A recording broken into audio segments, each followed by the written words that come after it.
गायवादी राजनीति का चरम दौर है ये। गाय के नाम पर गोरक्षक हाथों में हंटर उठाकर इंसानों की खाल उतारने लग जाते हैं। आज उन गोसेवकों की असली तस्वीर देखिए।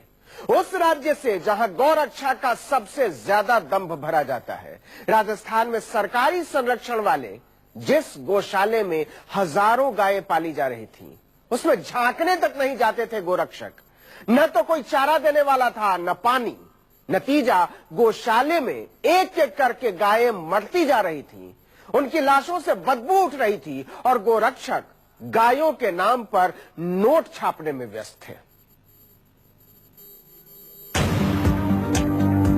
गाय के नाम पर राजनीतिक गुंडागर्दी की हजारों तस्वीरें देखने के बाद अब गायों की असली दुर्दशा देखिए। सड़कों पर गाय के नाम पर इंसानों की खाल तक उतार लेने वाले हैवान देख लें, उन हैवानों के हाकिम देख लें, उन हाकिमों के हुक्म देख लें और हुक्म की हुकूमत भी देख लें। एक दो नहीं, पूरी 70 गायें राजस्थान के सबसे उम्दा गौरक्षकों के हाथों मारी गई। मामूली मौत नहीं, बल्कि तड़पा तड़पा कर मारी गई। उन्हें चारा नहीं दिया गया, पानी की 2 बूंद तक नहीं दी गई। सड़कों की जिन गायों को गौरक्षा के नाम पर बाड़े में बांध दिया गया था, वो गायें बिना चारे पानी के मर गई। गाय को बचाते हैं, ना न्याय को बचाते हैं, ना कानून को बचाते हैं। हालात बहुत खराब है। आज हमने यहाँ का दौरा किया, यहाँ रोज 500 गायें मर रही है। आज जब हम यहाँ पहुंचने वाले थे, सुबह से इन्होंने डंपर लगा दिए, ट्रैक्टर ले लेके मरी हुई गायों को उठाकर लेके, इसके बावजूद हमारे सामने 250 से ज्यादा गायें मरी हुई हमने देखी।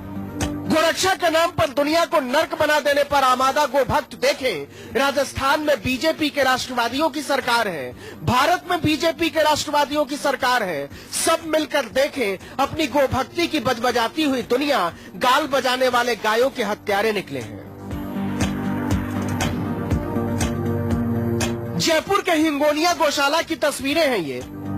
राजस्थान सरकार ने गौसेवा के नाम पर इलाके का सबसे बड़ा गौसेवा केंद्र बनाया है, सड़कों से उठाकर गायों को आसरा देने के नाम पर।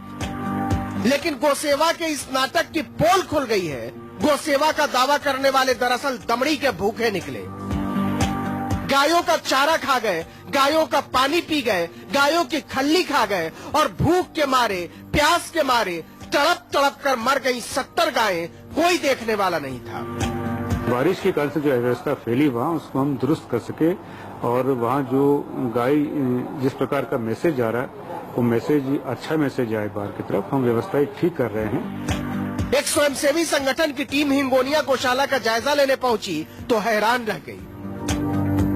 गायें बिना चारे पानी के दम तोड़ रही थी। गौशाला से इतनी भयानक बदबू उठ रही थी कि सांस लेना मुश्किल हो रहा था। ये वही हिंगोनिया गौशाला है जहां पिछले दिनों चारा घोटाले की खबर आई थी। जांच में पता चला कि इस गौशाला में चारा के नाम पर पिछले 5 साल में 20 करोड़ रुपए का घोटाला हुआ है। गौशाला में 4000 गायें थी, जबकि गायों की संख्या 7000 बताई गई। फर्जी बिलों से सारे चारे का भुगतान किया गया। गायों के चारे के नाम पर इस तरह करोड़ों रुपए हजम कर लिए गए। एसीबी की जांच में 60 ठेकेदारों के खिलाफ कार्रवाई की गई थी, लेकिन इसके बाद भी बेशर्म गोभक्तों का कलेजा नहीं पसीजा। गायों की दुर्दशा क्यों हो रही है? आप हिंदुत्व और गाय के नाम पर लोगों की भावना भड़काकर वोट लेते हो, लेकिन अधमरी और लाचार बेजुबान गाय अपना दम तोड़ रही हैं, तो सब मंत्री मुख्यमंत्री अपने मुंह पे ताला लगाए क्यों बैठे हैं? गायें प्यास से तड़पती रहीं, गोभक्त देखते रहे। गायें भूख से बिलखती रहीं, गोभक्त देखते रहे। गायें बेहाल होकर मरती रहीं, गोभक्त देखते रहे। गोभक्ति के इस हत्यारे राष्ट्रवाद में राजस्थान की बीजेपी हुकूमत ने ऐसा झंडा गाड़ा है कि इंसानियत के मामूली तकाजे भी करा उठे हैं। सच ये है कि सड़कों पर असलहे लेकर गायों की रक्षा में निकली गुंडों की टोली गौशालों में झांकने तक नहीं जाती। KJ Srivatsan, Jaipur, news 24।